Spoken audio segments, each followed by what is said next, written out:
Aqui é Virgínia Lully de Beto Carreiro e eu desejo a todos da TV Relacionamento um Feliz Natal e um próspero Ano Novo!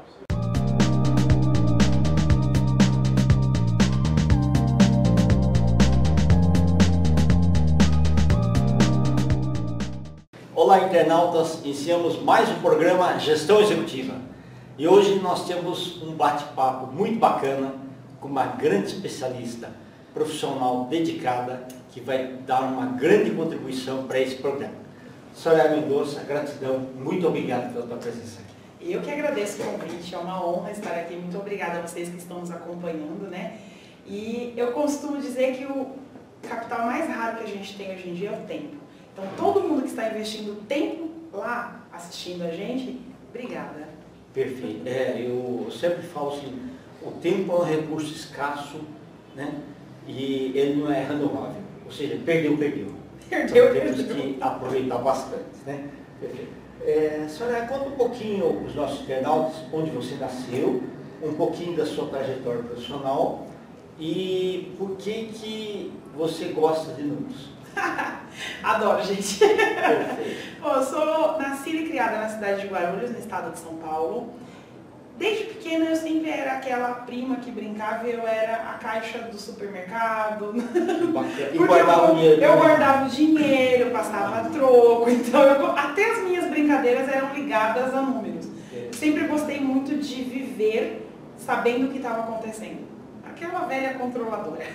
Então, os números me dão essa liberdade, esse poder de saber o que eu vou fazer, tomar decisões assertivas com bases reais. Então eu vejo, desde sempre eu gostei de números por conta disso. Nasci na cidade de Guarulhos, de mãe solo, então a minha mãe eu via sempre se virando para conseguir dinheiro, pagar as contas, pagar tudo que tinha que pagar, sustentar a filha. Sim. E eu nunca fui de ficar parada, então eu olhava e falava, o que eu vou fazer para ajudar? Sabendo que estava envolvendo números, porque se eu ajudar, ela trabalha menos, ela vai ter mais tempo para ficar comigo. Então o dinheiro me relaciona muito a essa questão da liberdade de fazer o que eu gosto, de estar com quem eu amo. Então desde pequena eu fui remetida a isso. E ajudei, sempre ajudei. Aí eu fui vender salgado da minha mãe, eu vendi salsa, alho, rifa. Eu sou grande, gente, vocês talvez aí não vejam não, mas eu sou alta, vamos dizer assim, bem alta. Então eu já passava a impressão de que eu era mais velha. E eu gostava muito de conversar com os avós dos meus amigos. Ouvir as histórias, ouvir as experiências, sabe? As crianças tudo brincando. Eu brincava um pouquinho, ia lá nos avós e batia papo. Para entender como que eles tinham chegado onde eles chegaram. Então eu sempre fui de olhar também a trilha do outro. Quando eu ia ajudar minha mãe a vender as coisas, eu não vendia para as crianças, eu vendia para os avós. Então eu já fazia um network. Muito inteligente, muito inteligente. Tem que ser, né? Era uma coisa muito inocente. Eu era criança, eu tinha 9 anos, 10 anos fazendo isso. Mas eu gostava, realmente ali eu vivia e aprendi e levava para minha mãe. Mãe, o vô do meu amiguinho falou isso, o que você acha? Dá pra gente fazer? Então já levava também ideias. Fui crescendo, fui me desenvolvendo, sempre gostei de tirar férias logo na escola, então eu tirava nota rápido. Era uma ótima aluna porque eu queria ficar de férias, porque eu gostava de brincar. Então como eu dividia meu tempo de brincadeira com aprendizado, quanto mais tempo livre eu tinha, mais aprendizado de vida eu também conquistava. Eu tive sempre isso. E com 16 anos eu comecei a trabalhar no escritório contábil, que eu fui cobrir a licença maternidade da Vera Araújo, que é hoje minha sócia na Caleb Assessoria Empresarial. Excelente profissional, né? Excelente, nossa, maravilhoso. Minha mentora desde lá, vem me lapidando. Eu falo pra ela, olha o diamante, você pegou um vidro bruto. Porque foi o meu primeiro emprego, assim, oficial, né? Eu já tinha sido babá, empregada doméstica. Infelizmente, Kenji, essa é a expectativa da maioria das meninas que vêm de uma periferia, que são filhas de mãe solo. O que vai ser? Vai ser empregada doméstica e acabou. O que é uma profissão louvável, graças a ela que minha mãe me criou, né? Graças a ela que eu cresci e fui educada. Mas não se tem expectativa de outra coisa. Então eu já quebrei esse ciclo ali, falando, não gente, eu detesto limpar a casa. Então eu vou ser outras coisas. Eu passei por esse período de babá, de doméstica e fui cobrir a licença maternidade da Vera no escritório contábil. Quando a Vera já era gerente, eu não sabia nem atender o telefone. Foi assim, desafiador. Eu trabalhei o primeiro mês sem perguntar qual era meu salário, porque eu tinha medo de ser mandada embora se eu perguntasse. Então eu estava realmente crua, mas disposta a aprender. Ali foi o meu primeiro contato com os números oficiais, assim, entender a importância da educação financeira, da contabilidade para as empresas, né? Entender o quanto que isso leva a empresa para o caminho correto. Eu sou pisciana é bom em sonhar, muito bom em sonhar, e eu optei em ser bom em realizar também. E entendi que as empresas são isso, né? É um meio de realizar sonhos. Realiza-se os sonhos dos sócios, de quem abre uma empresa. Quem abre uma empresa não abre para quebrar. Sim, abre para crescer, para empregar, para fazer a economia girar. Quando você tem um funcionário e ele vai crescendo e vai aumentando o salário dele, ele também consegue comprar um carro, uma casa, fazer uma viagem com a família, também é uma realização de sonhos. Então eu, como pisciana sonhadora, vi nos números também a possibilidade de realizar os sonhos de outros. Então, essa é a minha relação com os números. Maravilha. Ô Soraya, você é mais racional que emocional, não? Nossa, é uma briga feia. Por Mas quê? um pouquinho mais. Racional, mais racional. A emoção É vem, bacana. ferve, aí a minha razão fala, respira e entenda o que você vai fazer. Então, para você, sempre aquela máxima, não gasta mais do que você ganha, funcionou. Não, sempre funcionou. Eu acho que, eu sempre digo nas minhas palestras e treinamentos, que a necessidade é a mãe da criatividade. É verdade. Então, quando você precisa, você se torna, tem controle, você se torna mais organizado. Eu sabia que se eu gastasse mais, né, eu lembro quando eu tinha 5 anos, eu ia no mercado com a minha mãe e ela falava, filha, você quer alguma coisa? E eu falava, não precisa, porque eu sei que o dinheiro está certo para o que tem que ter. Então, desde lá eu sou razão. É lógico que eu queria. Que criança com 5 anos não quer entrar no mercado e falar, é tudo meu. Mas eu sabia, a minha razão me fazia pensar, opa, então eu sempre trouxe isso para a vida. Quero comprar um carro, quero ir para fazer uma viagem. A emoção, que nem recentemente eu tive a oportunidade de ir para a França para receber uma homenagem. Bacana. Quando eu fui convidada, a razão foi lá no pé. A emoção explodiu. Eu falei, gente, como assim eu vou fazer um pré-lançamento no Louvre? Eu vou estar lá entre os maiores nomes da cultura do mundo. E eu, como educadora financeira, né, que não é esperado, não é artista, é uma arte que ainda não é reconhecido como artista, tá? Mas que faz uma diferença enorme. Faz uma diferença enorme. Daí eu falei, eu vou ter que aproveitar. Então, já aceitei, mandei o currículo, meu currículo foi aprovado, falei, você realmente se enquadra. Então, agora o que você faz? Falei, agora o que eu faço? Arrumo dinheiro, planejo. Como é que eu vou fazer renda extra? De onde é que eu vou tirar? Dá para ter uma melhora de distribuição de lucro na empresa para contribuir? Porque a minha renda fixa ali, ela já é utilizada para os meus investimentos, para pagar as minhas contas, para, né, custear a minha existência. Então surgiu uma oportunidade que foi assim, eu tinha que responder em um dia, mandar o currículo sendo aceito, eu tinha que já começar a arcar com aquelas despesas. Então, antes de ser aprovada, eu já criei uma estratégia, um plano de ação, fui lá e entrei em ação. Porque tem muita gente que cria plano, né? É verdade. Mas não age. Sim. Então, é assim, a emoção foi no pé? Foi. Aceitei o desafio. Tem momentos que isso acontece. Eu imagino que aconteça numa empresa, quando você tem uma oportunidade de expansão. Você fala, eu vou olhar meus recursos. Exato. Eu tenho uma reserva. O que eu vou fazer com essa reserva? Essa reserva é de oportunidade também. Sim. Então, a gente utiliza para essa oportunidade de crescimento. O complicado é quando não tem, né? É. Não tem nem essa mentalidade. Sim. Por isso que o risco tem que ser muito bem calculado.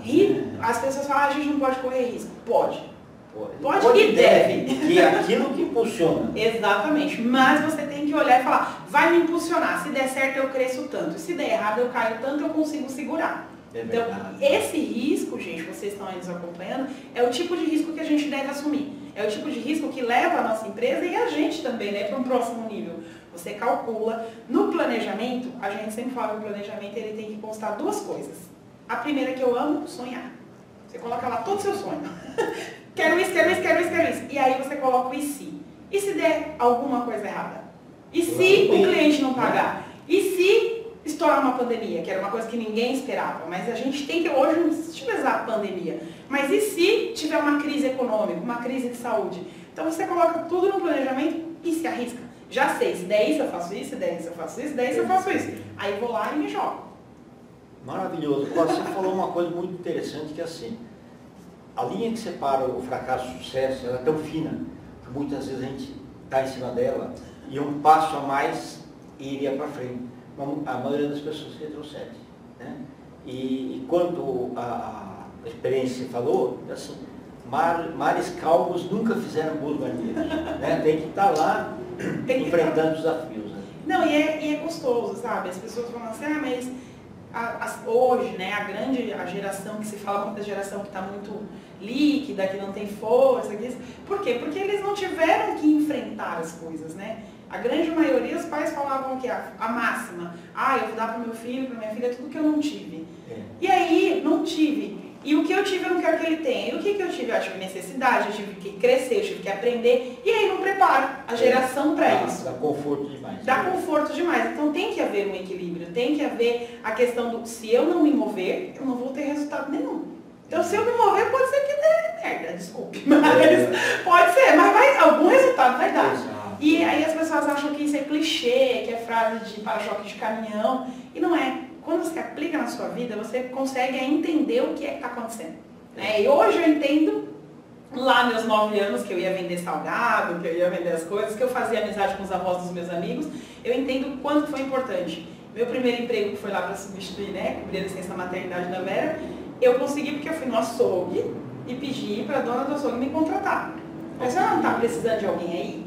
Ela falou assim, eu cuido do caixa, o que você faria aqui? Eu falei, até cuida bem, filho, eu aprendo, eu sou esperta. Então eu sempre tive essa disponibilidade do aprender, né? O que eu vou aprender? Aí hoje eu vejo muitas pessoas falarem assim, que tem muita gente que quer trabalhar de dono da empresa dos outros, né? Isso, só que não quer ralar. Só que não quer enfrentar o processo, não quer cortar bife. Se eu tiver que cortar bife, eu vou cortar bife, vou aprender isso daí para eu poder ter um emprego. Sim. Então eu tive muito essa consciência do eu estou aqui para aprender, foi uma construção, espero aprender para todo sempre.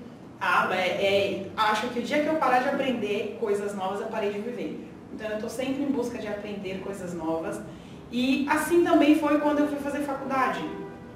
Uma amiga minha foi fazer o vestibular para ciências contábeis e ela falou, eu não queria ir sozinha, vamos comigo? Eu falei, eu não tenho dinheiro para pagar não. O meu salário é menor do que a minha mensalidade. Não, mas vamos só de companhia. Eu falei, não estou fazendo nada, vou ali fazer um vestibular. Fiz o vestibular, fui aprovada, a faculdade entrou em contato comigo, porque eu tive uma pontuação boa. E eu já falei, não, mas não dá. Cheguei em casa e falei, mãe, se eu fizer isso, sempre fui a reunião de família, né? Comecei a trabalhar, então tinha que ajudar em casa. Eu falei, como que a gente vai fazer? Ela falou, vai filha, Deus proverá, a gente dá um jeito, Deus proverá. Eu falei, não vai, Deus proverá, mas se eu não me mexer, ele não vai jogar dinheiro do lado de cima. Não é dessa forma que ele vai prover, eu tenho que entrar em ação. E aí conversei com a minha avó não sabia ler nem escrever. Eu vim de uma linhagem de mulheres muito fortes, né? E sábias, viu? Nossa, sabedoria é uma coisa linda, né? Não é cultura. Não é. Então, minha avó não sabia ler nem escrever, mas era sábia como ninguém que eu já conheci. E eu lembro que ela era bem miudinha assim, eu deitei a cabeça no colo dela, que era tudo que cabia, só a cabeça. Falei, vó, o que eu faço? Ela falou, estuda, minha filha, porque com o estudo você vai conquistar o mundo, que o resto você já tem. Você já é esforçada, você é dedicada, você gosta das coisas. Já enxergava seus valores. Já enxergava. Eu falei, então estuda. Não tive dúvida. Peguei um empréstimo com a patroa, fiz minha matrícula, consegui bolsa, fui bolsista os 4 anos, os 2 primeiros anos integral, os 2 seguintes 50%, mas aí eu já consegui arcar. E nunca mais parei de estudar. Então assim, tudo que eu aprendi durante a vida vem me transformando na profissional que eu sou hoje e no ser humano que eu sou hoje, né? E o que eu estou aprendendo hoje vai me transformar no ser humano que eu vou ser amanhã. A gente tem que estar nessa crescente. E as pessoas pensam, você trabalha com números, você é muito racional, você é fria, né? Uma vez eu fui fazer uma entrevista e a moça perguntou assim, como que é para você lidar com pessoas? Você tem uma profissão calculista? Eu falei, mas rapaz, a gente lida com gente, os números só fazem parte das pessoas. E que ajuda a discernir o que deve ser feito. O que deve ser feito para que aquelas pessoas fiquem bem. Sim. Ainda tem isso. Então, assim, é uma junção, né? A gente faz um equilíbrio entre pessoas e números para a gente ter um resultado que é melhor para todo mundo que está envolvido no processo. Por isso que eu sou apaixonada por números. Maravilha. Ô, Soraya, na sua opinião, por que você acha que a grande maioria das pessoas não tem, assim, noções boas de educação financeira e também não tem plano B? Bom, primeiramente, crença. Aquela cultura que foi colocada, crença limitante mesmo, daquelas que puxam para baixo. O que eu mais ouço nas minhas consultorias financeiras é: eu não gosto de matemática, por isso que minhas finanças estão erradas. E quando você vai entender que finança é 98% comportamento e só 2% matemática, aí você quebra isso. Então eu acredito que seja aquele grande medo do bicho-papão. Eu sempre gostei de matemática, nunca tive problema. Mas para eu lidar com o meu dinheiro, eu não preciso resolver Bhaskara. Eu não preciso saber a equação do terceiro grau para saber o que eu vou fazer com o meu salário, com o meu prolabore, para que ele renda mais do que o mês. Ele não precisa pintar o demônio mais feio do que ele é. Não precisa, mas as pessoas fazem exatamente isso com as finanças, com os números. Então assim, o que é que nem bêbado, né? Tem uma frase de bêbado que diz que o que eu não lembro, eu não fiz. Então assim, se eu não fiz planejamento, não tem problema eu estar endividado, porque eu não sabia que ia me endividar. É isso, é não encarar o bicho-papão de frente. Que na verdade nem é um bicho-papão, né? É alguém que ali as suas finanças estão preparadas, estão prontinhas para ser acolhida por você. Os números falam. Gente, os números falam. Às vezes eles gritam. E a gente insiste em não ouvir. Mas os números falam. Eu vejo muito isso, as pessoas com esse medo. Tem muita gente que não sabe quanto devem. A grande maioria das pessoas não sabe quanto custa para existir. Quais são as contas fixas. Quanto a empresa custa para existir. Quanto a empresa custa ali para crescer. Esses dias eu fiz uma consultoria e a pessoa falou para mim: eu tenho capacidade de crescimento aqui de 330% de atendimento com produto. Eu falei: beleza, quanto que vai custar isso? Não, eu já tenho produto. Eu falei: produto, pessoa, espaço, logística, você fez todos os outros cálculos? As pessoas não sabem quanto custa. Por quê? Porque tem medo. Se eu souber, eu tenho duas opções, né, Kendi? Ou dizer: eu sei e agora eu não tenho coragem de fazer, ou eu sei e eu vou ter que fazer. Então elas preferem não saber. Então aí não faz planejamento, tá calor, vamos pra praia. Por que a gente vê, gente? Uma forma como você lida com a sua vida. Em qualquer área você vai lidar com as finanças. Porque quando a gente pega aquele feriadão prolongado, você tá voltando pra casa, tem tudo aqueles carros parados lá, pegando fogo, subindo fumaça. Porque a pessoa foi viajar e fez uma revisão, sabendo que precisava, no mínimo, colocar água no carro. É verdade. Então se ele faz isso com o carro dele, ele vai fazer isso com as finanças pessoais e vai fazer isso com as finanças da empresa. A falta do planejamento. Eu não sabia que precisava de água. Aí eu fiquei aqui 4 horas esperando alguém me trazer água para esfriar o motor e eu colocar. Aí eu não sabia que eu estava gastando mais do que eu recebia. Então eu acabei me complicando e agora deu esse bolo. Trânsito, então não abasteci tudo. Exatamente. Então são essas coisas. Quando a gente sabe, a gente tem que encarar ou encarar que a gente não quer encarar. Mas tem que ter essa conscientização. E infelizmente na cultura aqui no Brasil, a gente tem a questão do bêbado. Se eu não lembro, eu não fiz. Se eu não sei, eu não tenho que encarar. Porque que quando a gente vê um escândalo de corrupção, um escândalo empresarial, qual é a primeira frase que a gente escuta? Eu não sabia. Não, sobre o que eu não sei, eu não me responsabilizo. E aí as pessoas levam essas crenças, o que viu em casa, sempre falando que era difícil, que quem tem dinheiro é quem não presta, que é bandido, então acaba se boicotando. Quando está indo no caminho certo, fala, naquela linha que você citou entre o fracasso e o sucesso, estou indo no caminho para o sucesso. Ah, mas quem tem sucesso é quem é arrogante, quem é egoísta, quem é ruim, então eu pulo para o fracasso. E aí não planeja. E tem muita gente que fica a vida toda falando: estou correndo atrás do prejuízo. Em vez de correr atrás do dinheiro... Porque, né? Deixa ele embora. Exatamente. A gente tem que prestar muita atenção, você que está nos ouvindo aí, você tem que prestar muita atenção no que você fala. Porque os primeiros ouvidos a ouvir o que você fala são os seus. E o nosso cérebro ama aprender. Então eu fui estudar um pouquinho sobre neurociência. E o nosso cérebro é extremamente inteligente e extremamente obediente. Então se você fala que você está correndo atrás do prejuízo, o cérebro fala o quê? Opa! Vou preparar tudinho aqui para correr atrás do prejuízo. Exatamente, é verdade. Então, cuidado, gente. Cuidado. Não é só números, é principalmente você. Soraya, e como que você desenvolveu essa grande capacidade de comunicação para se tornar também uma grande palestrante?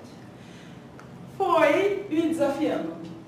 Eu entendi quais eram os meus valores, né? Tem gente que jogava contra, né? Não faz isso, não. Né? Qualquer coisa que a gente vai fazer, tem gente que joga contra, né? E tem gente que joga contra querendo nos proteger, porque acha que a gente vai querer abrir a cara, e tem os invejosos mesmo. Sem dúvida, é verdade. Então, assim, para os que queriam me proteger, eu sempre me coloquei na posição do: se der ruim, eu sei o que vai acontecer. Então pode deixar que eu estou preparada. O risco é meu, estou preparada para assumi-lo. E para os invejosos, olha, devolva o remetente com consciência anexada, a inveja é sua, fica com ela aí que não tem nada a ver com isso. Cada um com seus problemas. E eu era extremamente tímida, né? Então assim, eu faltava na escola, na primeira semana, para não ter que ler aquela redação lá na frente do que você fez nas férias. Eu achava que você era despachada. Não, extremamente tímida. Só que eu sou do tipo de pessoa que eu aceito não fazer algo porque eu não quero. Porque eu não consigo, eu não aceito. Então eu não conseguia falar, eu não conseguia me comunicar. Falei, peraí, que eu vou resolver isso. Fui fazer treinamentos de desenvolvimento pessoal, autoconhecimento, descobri quais eram os meus valores e desafio é um deles. Eu gosto de estar me desafiando, em constante desafio. E além disso, eu tinha determinado que eu seria milionária. Serei a primeira milionária da minha família. Eu fui a primeira a fazer faculdade, eu fui a primeira a viajar para o exterior. Então eu sempre falo, a partir de mim, a minha família, todo mundo pode quebrar essa crença de que não é pra gente. É pra mim e é pra você também. E eu falei, eu vou ser a primeira milionária. Se alguém quiser passar à frente, vai embora, família. Eu trabalho aí, vocês também podem. E fui estudar o comportamento dos milionários. E um dos principais era a comunicação. E aí eu falei, peraí, decisão, né? Sem dúvida. Decidi, aceitei os desafios, tinha um porquê, sei qual é o meu objetivo, pronto, virei comunicadora. Maravilha. Fácil. Não, tinha dia que eu suava em bicas, tinha que chegar em casa, tomar um banho, para poder me reestruturar. Mas, se fosse fácil, qualquer um faria, né? Chegou algum dia a ter frio na barriga? Oxe, até hoje. Se não tem frio na barriga, não tem graça, né? É verdade. Então dá aquele frio na barriga, eu vou falar, acho que o dia que eu mais tremi foi o dia que eu palestrei e tal, aí fiquei lá no meu cantinho me recuperando, né, porque entregue todas as energias, então eu fiquei lá no meu cantinho me recuperando, aí chegou uma pessoa que não estava na palestra que eu tinha acabado de fazer, falou assim, Soraya, você transformou a minha vida. Eu quase caí. Eu falei, gente, que responsabilidade. Eu falei pra ela, mas eu sou normal, tá? Eu sou gente, cheia de defeitos, cheia de medo, cheia de qualidades também. Mas eu não sou Jesus, não. Então eu tinha muito medo. Quando comecei a ter esses feedbacks, eu tinha muito medo. Só que o meu medo nunca me fez paralisar. O meu medo sempre me fez só deixar claro pro outro que eu sou gente igual a ele. Então, vamos juntos nessa jornada? Eu te transformo, você me transforma e a gente entende que todo mundo é gente procurando evoluir. Perfeito. Não, maravilhoso. É um depoimento espetacular que você fez, bastante inspirador. Tá? Obrigada. E parabéns por essa garra, pela sua coragem, né, de enfrentar sempre os desafios. Né? E na síntese assim, onde tem problemas, vamos enfrentá-los, né? Vamos enfrentar. Colocar debaixo do tapete. Não, porque ele volta grandão. Sem dúvida. Verdade. O fato de você ter estudado neurociência ajudou bastante? Ajudou. Acho que o autoconhecimento em si o comportamental também. O comportamental, eu comecei por mim, sabe? Eu fui me descobrir, me entender, que eu entendi que cada um de nós é um universo. E como um universo, eu tinha que entender primeiro a mim. Trabalhar as minhas questões, exatamente, trabalhar as minhas questões. E aí eu fiquei tão encantada, gente, sem força modéstia, mas eu fiquei tão encantada com o resultado que deu em mim, que eu falei, tem um negócio como é, gente, multiplicar, ó, os números aí, vamos multiplicar esse negócio. E aí eu comecei a multiplicar, a trabalhar isso com treinamentos, com desenvolvimento. Então eu faço treinamento financeiro, faço, eu amo. E dentro do treinamento financeiro eu trabalho muito o comportamento. Porque se a pessoa não dá o comportamento, ela vai fazer planejamento, ela vai fazer orçamento, não vai seguir, vai se endividar. Então tem que entender o que é que está levando ela para aquilo. E aí eu fui estudar e eu entendi de cérebro, de emoções, de crenças, de tudo que compõe, né, a gente. É tudo que está nos compondo, levando ao comportamento e ao resultado, tudo voltado para finanças. Gente, quando eu entendo meu comportamento financeiro, eu vou entender meu comportamento com meus filhos, eu vou entender meu comportamento com meu marido, com a minha família, na minha empresa. Então é se entender, se conhecer. E ter coragem, né? Porque é difícil. E mudar o conceito, né? Teve uma vez, você não deu nem assim, eu fui dar uma palestra sobre consumidor, e aí uma pessoa da plateia, um jovem, falou assim, olha, você me desculpa, mas eu não sou consumidor. Eu falei, tá bom, você levanta de um travesseiro da marca tal, dormiu numa cama lá da Probel, depois você vai lá no banheiro, lá você usa água da Sabesp, você escova os dentes com Colinos, Continental e não sei o que, e compra um pão da padaria, quer dizer que você não é consumidor. É o que então, né? Mas eu vejo isso, que as pessoas, elas se colocam rótulos, que às vezes é para se defender do que elas sabem que tem ali dentro. Não é nem para ser melhor ou ser pior, eu vou manter isso aqui, o rótulo do impaciente, do agressivo, do quieto, do fica naquele, porque eu estou me protegendo. O tímido, ele fala com orgulho. Ele não fala nada, mas quando ele fala da timidez dele, ele fala com orgulho. Eu sou tímido. Porque ele se rotulou e ele pode ficar no cantinho quietinho. Do tipo assim, não me enche o saco. Não, exatamente, eu já me assumi, me aceitei. Então assim, o autoconhecimento, ele te dá essa liberdade de você saber quem você é por trás dos rótulos e de você ter a coragem de mexer e falar, opa, tem um monte de coisa que eu ainda estou trabalhando, gente. Tem um monte de gente que vira pra mim e fala, Soraya, você é muito teimosa. Eu falo, eu sei, mas tá lá no fim da fila. Porque a minha teimosia trabalha a minha determinação, a minha coragem, a minha garra. Então se eu tirar ela agora, vai tirar coisas que são boas que estão na frente. Deixa a teimosia aí, ela tá na fila. Eu já sei que eu sou teimosa. E de vez em quando eu falo, eu vou até teimar e não teimar. Mas é isso, então eu sei e eu escolho a hora de trabalhar. Agora quando eu não me conheço, quando eu não conheço meus resultados, quando eu não conheço as minhas finanças, quando eu não conheço a minha empresa, eu vou trabalhar o quê? É que nem um desenho. Você que está assistindo aí, se tem 30 e poucos anos que nem eu, lembra muito bem do Scooby-Doo. Né? Eu adoro Scooby-Doo. Qual era a primeira coisa que eles tinham que fazer quando eles achavam o bicho? Tirar a máscara para entender o porquê que estava acontecendo. Por que aquele vilão estava fazendo aquilo? Exatamente. Nunca era um bicho de verdade. Era alguém fantasiado por um porquê. A mesma coisa é a gente com as nossas finanças, com os nossos comportamentos.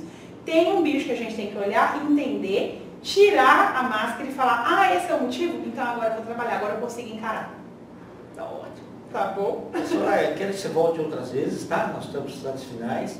Eu queria que você deixasse uma mensagem para os internautas, para os empresários que gostariam de ter seus treinamentos, tá? E também os seus contatos. Tá certo. Eu agradeço, eu volto quantas vezes for convidada. Adoro falar, né? Vocês viram. Agora eu desbloqueei a questão do não falo. Eu falo e falo bastante. Você que quer aí contratar os serviços da Soraya, da Caleb, da Wingate, né, que são as minhas empresas, pode entrar em contato comigo através do WhatsApp 11 98985 3445. Me siga nas redes sociais também, eu estou no Instagram como @SorayaMendonça1, porque já tinha uma outra Soraya lá quando eu entrei, então a 1. E no LinkedIn como Soraya Mendonça. Manda um direct, começa a acompanhar, a gente está sempre compartilhando muitos conteúdos que pode dar esse start de agora chegou a hora da mudança. E se você realmente estiver em busca de transformação, de praticar o TDC, né, tira a bunda da cadeira e faz, entre em contato comigo. Vai ser uma honra te ajudar. E mais uma vez, muito obrigada pelo convite. Obrigado a você, tá? Apareça aí, tá bom? Virei. Internautas, os agradecimentos então a essa fantástica profissional que cuida aí de educação financeira, Soraya. Nós analisamos mais uma gestão executiva. Um grande abraço e até a próxima.